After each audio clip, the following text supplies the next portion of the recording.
বন্ধুরা, কে কেমন আছো? আজকে রান্না করে আবার চলে এসেছি।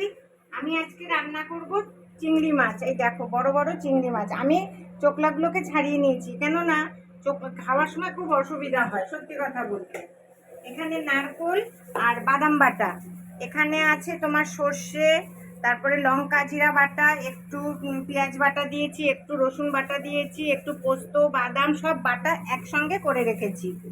আর এই দুটো মাছ আমার কালকের, আমাদের ঘরে নিতে হয় পুঁটি মাছ, তাই এই দুটো মাছ এর মধ্যে দিয়ে দেবো। কেন এটা ভাজা খাওয়া যাবে না, এটা কাঁচা, মানে কাঁচা রান্না করে খেতে হবে। এর মধ্যে দিয়ে দেবো আমাদের। তেল তেল গরম হয়ে গেছে, কালো জিরে দিয়ে দিচ্ছি।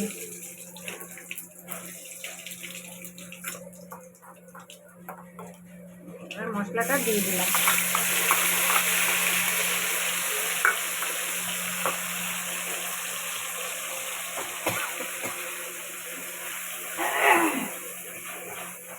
এবার একটু নেড়ে যতক্ষণ কষানো হবে আমি মাছগুলো তারপরে দেব।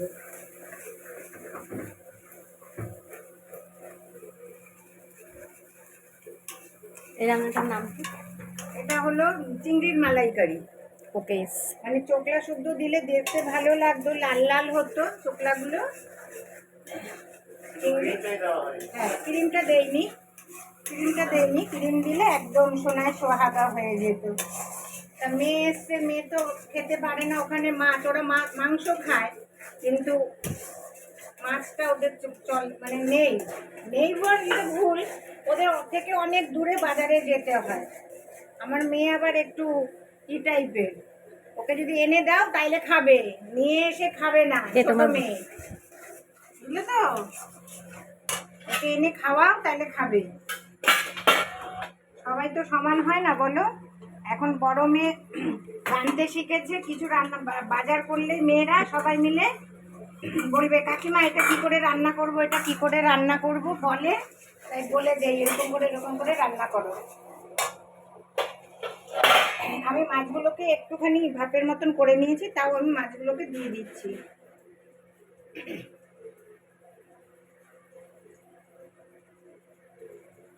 ইলিশ মাছ তো আগেই খাওয়া হয়ে গেছে। ও খায় তোমার তেলাপিয়া মাছ, ভোলা মাছ, এইসব মাছ ভালো খায়, জানো তো। ভোলাদা বলবে, আমরা যদি বলি আজকে আমি বললাম, বলে ভোলাদা হয়েছে।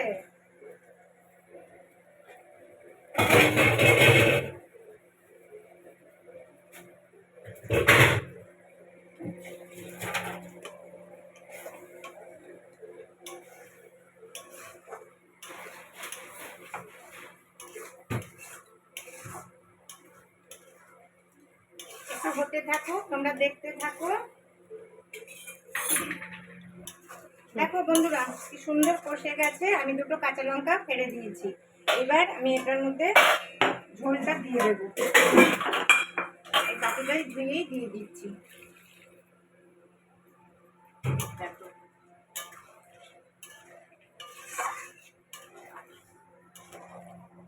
এবার উপর থেকে আমি একটু তেল দিয়ে দেবো, সরষের তেল। দেখো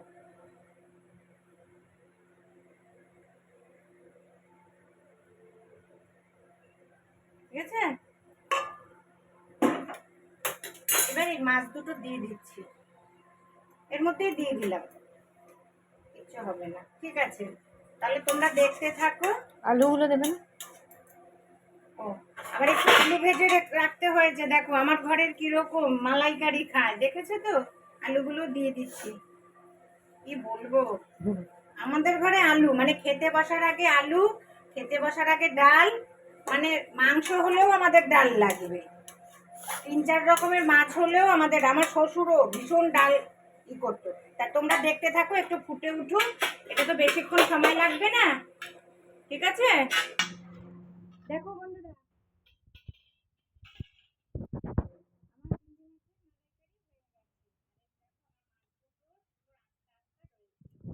আমাদের একটা কালকেই রান্না করতে হয়, কালকে আর রান্না করিনি। কালকে ওই জন্য বললাম না রান্না হবে না, নেমন্তন্ন ছিল, ওই জন্য রান্না এনে ঢুকিয়ে রেখে দিয়েছিলাম।